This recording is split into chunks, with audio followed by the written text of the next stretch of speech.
السلام علیکم ورحمۃ اللہ وبرکاتہ۔ میں ہوں سید جاوید اور آپ دیکھ رہے ہیں SJH ہسٹری ہب۔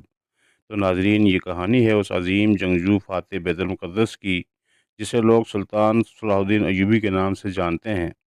اس کہانی کو شروع کرنے کا میرا مقصد یہ ہے کہ آج جہاد کی جو چنگاری مسلمانوں کے دلوں میں بجھ گئی ہے اسے دوبارہ روشن کیا جائے۔ ویڈیو پوری دیکھیے گا، ایمان تازہ ہو جائے گا انشاءاللہ۔ جن بھائی نے میرے چینل کو سبسکرائب نہیں کیا ابھی تک، ان سے گزارش ہے کہ میرے چینل کو سبسکرائب کر دیں تاکہ ہر آنے والی ویڈیو آپ تک پر وقت پہنچ سکے۔ تو آئیے چلتے ہیں اگلی قسط کی طرف۔ یہ قسط ہے 5ویں نمبر۔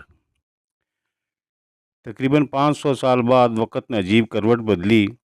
حضرت عمر فاروق رضی اللہ تعالیٰ عنہ نے جس بیت المقدس کو 16 ہجری میں انسانی خون کے قطرہ بہائے بغیر فتح کیا تھا، اسی متاع عزیز کو اسلام کے وارثوں نے 491 ہجری میں ذلت و رسوائی کے ساتھ گنوا دیا، جس کے نتیجے میں ایک مضبوط عیسائی ریاست قائم ہو گئی اور ایک انتہائی متعصب عیسائی گاڈفرے یروشلم کا شہنشاہ بن گیا۔ اس سے پہلے دو اور عیسائی سلطنتیں انطاکیہ اور اڈیسا قائم ہو چکی تھی۔ اڈیسا پر جوسلن ثانی کی حکومت تھی، جو اپنی مذہبی عصبیت میں شاہ یروشلم گاڈفرے سے کسی طرح بھی کم نہیں تھا۔ یروشلم، انطاکیہ، روم اور قسطنطنیہ کے بعد مذہبی تقدس کے اعتبار سے اڈیسا کو عیسائی دنیا میں 5واں درجہ حاصل تھا۔ تاریخی لحاظ سے اس شہر کو الجزیرہ کی آنکھ سمجھا جاتا تھا۔ صلیبیوں نے یہاں زبردست فوجی طاقت جمع کر رکھی تھی اور اس کے ساتھ ہی اڈیسا کو شاہ یروشلم کی تائید و سرپرستی بھی حاصل تھی۔ مسلمانوں کے اس شہر کی جنگی اہمیت کا بخوبی اندازہ تھا اور وہ اڈیسا کو اسلامی اقتدار کے یہ ایک مستقل خطرہ سمجھ رہے تھے۔ نتیجتاً 1110 عیسوی سے لے کر 1115 عیسوی تک مسلمانوں نے اس شہر پر مسلسل حملے کیے مگر فتح حاصل نہ کر سکے، یہاں تک کہ شدید مایوسی کے عالم میں تھک کر بیٹھ گئے۔ پھر جب عماد الدین زنگی نے موصل اور دمشق میں دوبارہ اقتدار حاصل کر لیا تو وہ اڈیسا کی طرف متوجہ ہوا۔ اس موقع پر اس کے بعد مشیروں نے مشورہ دیتے ہوئے کہا، سلطان کو اڈیسا پر حملہ کرنے کے بجائے اپنے علاقوں کے استحکام کی فکر کرنی چاہیے۔ جوسلن ثانی ایک طاقتور حکمران ہے، مزید یہ کہ اسے شاہ یروشلم کی حمایت بھی حاصل ہے۔ وزیروں کے چہرے سے قبل از وقت شکست و ناکامی کا اندیشے ظاہر ہو رہے تھے، اور مجھے خدائے وحدہ لا شریک کی تائید حاصل ہے۔ عماد الدین زنگی نے اپنی انگشت شہادت بلند کرتے ہوئے انتہائی پرجلال لہجے میں کہا، اڈیسا اس زہر آلود خنجر کی طرح ہے جو مسلمانوں کی شہرک کے قریب رکھا ہوا ہے۔ اس سے پہلے کہ وہ خنجر حرکت میں آئے، میں اسے توڑ دینا چاہتا ہوں۔ وزیروں نے عماد الدین کے اس جوش اور جذبے کو وحشت و جنون سے تعبیر کیا، مگر وہ مرد مجاہد تمام قیاس آرائیوں اور مصلحتوں سے بے نیاز ہو کر طوفان برق و باد کی طرح اڈیسا کی طرف بڑھا۔ اس جنگ میں نجم الدین ایوب اور اسد الدین شیرکوہ بھی اپنی پوری توانائیوں کے ساتھ شریک تھے۔ ان کے سینوں میں بھی اپنے حکمراں کی طرح جہاد کی آگ روشن تھی۔ سلطان عماد الدین زنگی کی حکمت عملی یہ تھی کہ اپنے لشکر کے ساتھ رات کے اندھیرے میں سفر کرتا تھا تاکہ دشمن کے جاسوس اس کی پیش قدمی سے باخبر نہ ہو سکیں۔ پھر سلطان عماد الدین زنگی اس اڈیسا کے قریب پہنچا جب جوسلن ثانی کے سرحدی سپاہی شراب کے نشے میں ایک دوسرے سے چھیڑ چھاڑ کر رہے تھے۔ مسلمان فوجیوں کی تلواریں بے نیام ہوئیں اور اڈیسا کے سرحدی سپاہیوں کی اکثریت دیکھتے ہی دیکھتے خاک و خون میں مل گئی۔ کچھ سپاہی جو مدہوشی کی کیفیت تک نہیں پہنچے تھے، وہ فرار ہو کر عیسائی حکمران جوسلن ثانی کی خدمت میں حاضر ہوئے اور اسے مسلمانوں کی ناگہانی عقابی حملوں کی خبر دی۔ کھلے میدان میں مقابلہ کرنا وقت گزر چکا تھا، اس لیے جوسلن ثانی اپنی فوج کے ساتھ قلعہ بند ہو گیا۔ سلطان عماد الدین زنگی نے تیز رفتاری سے آگے بڑھ کر اڈیسا کے قلعے کا محاصرہ کر لیا۔ قلعے کے اندر سامان رسد بڑی مقدار میں موجود تھا، اس لیے جوسلن ثانی کو اطمینان قلب حاصل تھا کہ وہ دشمن کی دسترس سے دور رہے گا، اور اگر مسلمانوں کے محاصرے نے زیادہ طول کھینچا تو بالآخر وہ تنگ آ کر قلعے کی مضبوط سنگی دیواروں سے سر ٹکراتے ٹکراتے ایک دن ناکام و نامراد واپس چلے جائیں گے۔ قلعے کا محاصرہ کرنے کے بعد سلطان عماد الدین زنگی کچھ دن تک صورتحال کا جائزہ لیتا رہا۔ پھر اس نے اسلامی طریقہ جنگ کے مطابق نجم الدین ایوب کو عیسائی حکمران جوسلن ثانی کے نام ایک خط دے کر روانہ کیا۔ جوسلن ثانی کا دربار شاہان قدیم کی طرح قیمتی ساز و سامان سے آراستہ تھا، مگر اسلامی سفیر جوسلن ثانی کے تخت کے قریب پہنچا اور اپنے امیر کا خط عیسائی حکمران کے حوالے کیا۔ جوسلن ثانی کے وزیر ڈیرک نے اپنے نشست پر کھڑے ہو کر سلطان عماد الدین کا خط بآواز بلند پڑھا۔ حاکم ایڈیسا کو معلوم ہونا چاہیے کہ اسلامی فوجیں اس کے دروازے تک آ پہنچی ہیں۔ یہ اس بات کی کھلی علامت ہے کہ تم جنگ کے پہلے مرحلے میں مغلوب ہو چکے ہو۔ ہم نہیں چاہتے کہ جگہ جگہ انسانی خون کے تالاب بن جائیں اور ایڈیسا کی پر رونق گلیاں انسانی لاشوں سے پٹ جائیں۔ اس لیے اس پر لازم ہے کہ وہ قلعے کے دروازے کھول کر ہتھیار پھینک دے۔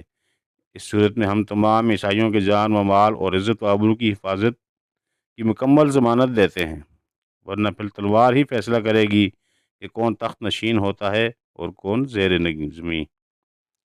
سلطان عماد الدین زنگی کا خط سن کر عیسائی حکمران جوسلن ثانی غضبناک ہو گیا اور پھر اس نے اپنے وزیر ڈیرک کے ہاتھ سے مراسلہ چھین کر اسے پرزے پرزے کر دیا۔ پھر انتہائی تحقیر آمیز لہجے میں نجم الدین ایوب کو مخاطب کرتے ہوئے بولا، اپنے سلطان سے کہہ دینا کہ اس کے خط کا یہی جواب ہے۔ نجم الدین ایوب باوقار انداز میں چلتا ہوا حاکم ایڈیسا کے دربار سے نکل گیا۔ پھر اس نے عماد الدین کی خدمت میں حاضر ہو کر سارا ماجرا بیان کر دیا۔ سلطان زنگی نے جوسلن ثانی کے اس طرز عمل کے جواب میں ایک لفظ بھی نہیں کہا۔ وہ گہری سوچ میں ڈوبا ہوا تھا اور اس کے ہونٹوں پر ہلکی سی مسکراہٹ نمایاں تھی۔ دوسرے دن سلطان عماد الدین زنگی نے نماز فجر میں اپنے لشکر کی امامت کی۔ پھر طویل دعا مانگنے کے بعد اس نے اپنے سپاہیوں کو قلعے کی فصیل کے مختلف حصوں پر حملہ آور ہونے کا حکم دیا۔ منجنیکوں سے 28 دن تک مسلسل سنگ باری کی گئی، یہاں تک کہ سامنے کی فصیل میں بڑے بڑے شگاف پڑ گئے اور مسلمان سپاہی قلعے میں داخل ہو گئے۔ بعض مورخین کا خیال ہے کہ سلطان عماد الدین زنگی نے بارودی سرنگیں بچھا کر قلعے کی فصیل اڑا دی تھی۔ ہمارا خیال ہے کہ 1144 عیسوی میں بارود ایجاد نہیں ہوا تھا۔ یہ عیسائی مورخین کا جھوٹ اور بہتان ہے۔ وہ بارودی سرنگوں کا ذکر کر کے یہ ثابت کرنا چاہتے ہیں کہ قلعہ شکنی میں سلطان عماد الدین زنگی کی جان بازی اور جنگی حکمت عملی کو کوئی دخل نہیں تھا۔ بس یہ بارودی سرنگوں کا کمال تھا کہ جوسلن ثانی کے مضبوط قلعے کی فصیل زمین بوس ہو گئی اور اسلامی لشکر اندر داخل ہو گیا۔ آج سے 50 سال پہلے شاہ یروشلم گاڈفرے نے بیت المقدس کی فتح کے وقت جس پہ رحمی کے ساتھ مسلمانوں کا خون بہایا تھا، اہل ایمان وحشت و درندگی کے اس منظر کو ابھی تک نہیں بھولے تھے اور ان کے سینے آتش انتقام سے دہک رہے تھے۔ یہی وجہ تھی کہ سلطان عماد الدین زنگی کے سپاہی قلعہ ایڈیسا کی اینٹ سے اینٹ بجا دینا چاہتے تھے۔ اسی جذبے کے تحت مسلمانوں کا حملہ اس قدر شدید تھا کہ عیسائی سپاہیوں کی صفیں درہم برہم ہو کر رہ گئیں۔ خود سلطان عماد الدین زنگی کے جوش کا یہ عالم تھا کہ اپنے محافظ سپاہیوں کو پیچھے چھوڑ کر اکیلا دشمن کی صفوں میں گھس جاتا تھا۔ جنگ ایڈیسا میں بھی ایسا کئی بار ہوا۔ نجم الدین ایوب اور اسد الدین شیرکوہ سلطان کے دوش پہ دوش لڑ رہے تھے۔ دونوں بھائیوں نے کئی مرتبہ سلطان کو سمجھانے کی کوشش کی، آپ خود کو ہلاکت پہ نہ ڈالیں، کسی فرمانروا کے لیے یہ طریقہ جنگ مناسب نہیں۔ سلطان عماد الدین زنگی اپنے سپہ سالاروں کے اس سخت لہجے میں جواب دیتا، ہلاکت و عافیت صرف اللہ کے اختیار میں ہے، قبر کی رات تو قبر ہی میں آئے گی۔ پھر چند گھنٹوں بعد ہی عیسائی فوجیں پسپا ہونے لگی۔ مسلمان سپاہی قلعہ کی بلند دیواروں کو انسانی خون میں ڈوبا دیکھنا چاہتے تھے، مگر سلطان عماد الدین زنگی نے ایک سخت فرمان کے ذریعے اپنے فوجیوں کو عیسائیوں کے قتل عام سے روکا۔ عام شہریوں کے ساتھ ہتھیار ڈال دینے والے سپاہیوں کو بھی امان بخشی گئی۔ پھر جب یہ طوفان بلا تخیز تھم گیا تو سلطان عماد الدین زنگی نے تمام قیدیوں کو رہا کر دیا اور عیسائیوں کے گھروں سے لوٹا ہوا مال بھی انہیں واپس کر دیا۔ ایڈیسا کا حکمران جوسلن ثانی کسی خفیہ راستے سے فرار ہو گیا تھا۔ ایڈیسا کی شکست کی خبر سن کر پوری عیسائی دنیا میں صف ماتم بچھ گئی۔ یروشلم کے ایک پادری شمعون نے اپنا گریبان چاک کر دیا اور سر کے بال نوچ ڈالے۔ بہت دیر تک سینہ کوبی کرتا رہا، پھر گریہ وزاری کرتے ہوئے آسمان کی طرف دیکھ کر بولا، یسوع مسیح تم اپنے نام لیواؤں کی مدد کو کیوں نہیں آئے؟ یہاں تک کہ عیسائی کثر اقتدار کا پہلا اہم ستون گر گیا۔ میں نہیں جانتا کہ اب مسلمانوں کے قدم کہاں رکیں گے۔ یہ مقدس باپ تو ہی انہیں روک کے، ہم بہت عاجز و ناتواں ہیں۔ ایک ہی شکست نے صلیبیوں کے ہوش و حواس اڑا دیے تھے۔ دوسری طرف مسلمانوں کی مسرت کا یہ عالم تھا کہ عربی کے بڑے بڑے شاعروں نے سلطان عماد الدین کی شان میں طویل قصیدے لکھے تھے۔ علماء اور مشائخ نے سلطان کو محافظ اسلام اور مجاہد کبیر کے القاب سے یاد کیا۔ اس کے ساتھ ہی خلیفہ بغداد کا فرمان جاری ہوا کہ عماد الدین زنگی کا نام خطبات میں شامل کیا جائے۔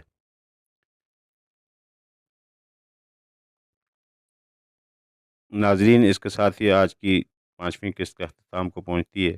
انشاءاللہ جلد ہی حاضر ہوں گے 6ٹھی قسط کے ساتھ۔ تب تک کے لیے اجازت چاہتا ہوں۔ اللہ حافظ۔